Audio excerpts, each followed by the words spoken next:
Rapunzel's tower wasn't always a symbol of fairy tale romance, long before it became a sweet children's story. It was a warning, a haunting reminder of what happens when bargains with magic go horribly wrong. And the truth behind the original tale is far darker than the version you grew up with. In the earliest German telling, Rapunzel wasn't rescued by love. She didn't sing to birds, she didn't dream of lanterns, and she certainly didn't wait patiently for a charming prince. She was locked away as punishment for a crime she never committed. The story begins with her parents, a desperate couple who lived beside a witch's forbidden garden. The wife, pregnant and overwhelmed by cravings, begged her husband to steal a rare herb called rampion. Its leaves were said to cure weakness, and its roots were believed to strengthen the unborn. But the garden belonged to a sorceress known as Dame Gothel, a woman feared for her knowledge of ancient magic. When the husband was caught stealing, he expected death. Instead, the witch offered a chilling bargain. She would spare him if he surrendered the unborn child the moment she entered the world. Powerless and terrified, the husband agreed. And so the newborn was taken before she even had a name. The witch called her Rapunzel after the cursed herb that doomed her family. She raised the girl not with love, but with possession. And when Rapunzel's beauty began to shine brighter than sunlight on glass, Gothel locked her away in a tower deep within the forest. No stairs, no door, only one window to let the world taste the sound of her voice. Most people imagine Rapunzel's hair as magical, glowing, or blessed. But in the original tale, her hair wasn't a gift. It was simply the only connection she had to anyone beyond the stone walls. A rope made of herself, her own body, her only lifeline. As the years passed, Rapunzel grew lonely, her only human contact the same woman who imprisoned her. Gothel visited her by climbing Rapunzel's braided hair, a ritual that reminded the girl she belonged to the witch and no one else. But everything changed the day a wandering prince heard Rapunzel singing. Her voice drifted from the tower, like a prayer carried on wind. He followed the sound until he saw the impossible structure reaching into the sky. Hidden among the trees, he watched and waited. Then he saw the witch approach and call out the famous words, "Rapunzel, Rapunzel, let down your hair." When the witch left, the prince repeated the words. To his shock, the braid fell. He climbed, and for the first time in her life, Rapunzel saw someone who didn't want to own her, someone who wanted to know her. Their secret meetings became the brightest part of Rapunzel's world.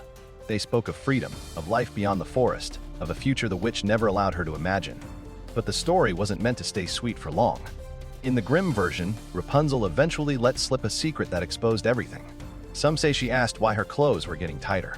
Others say she mentioned the prince's visits without realizing the danger. Either way, the truth shattered the witch's illusion of control. Enraged, Gothel's first act was violence.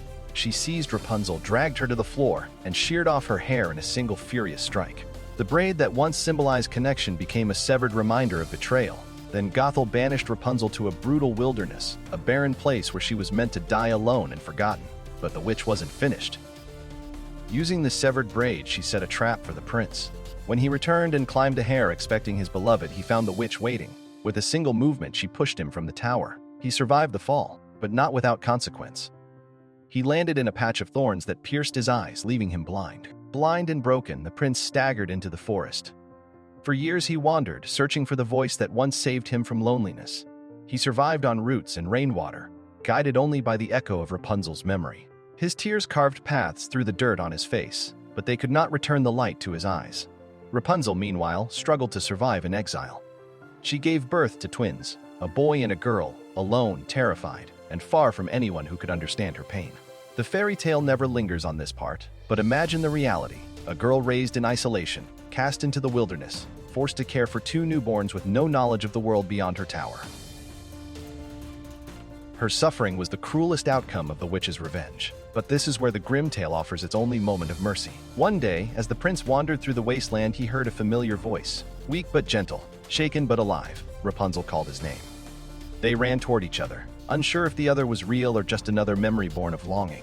When she embraced him, her tears fell into his empty eyes. And in the strange logic of old folklore, her sorrow carried a magic stronger than the witch's curse.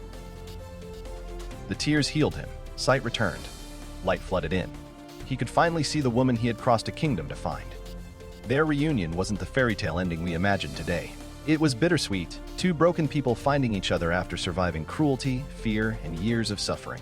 They returned to his kingdom, where Rapunzel's children were welcomed, and together they tried to rebuild lives the witch had tried to destroy. The tower, once a prison, became a symbol of a debt her parents could never take back, a reminder that innocence can be stolen. that freedom can be denied, and that even the gentlest stories were once drenched in blood, betrayal, and survival. Rapunzel's tale was never about romance. It was about resilience, about a girl who endured what no one should face, and about the price of a single stolen wish. Leave a comment below, share, like, follow, and subscribe for more.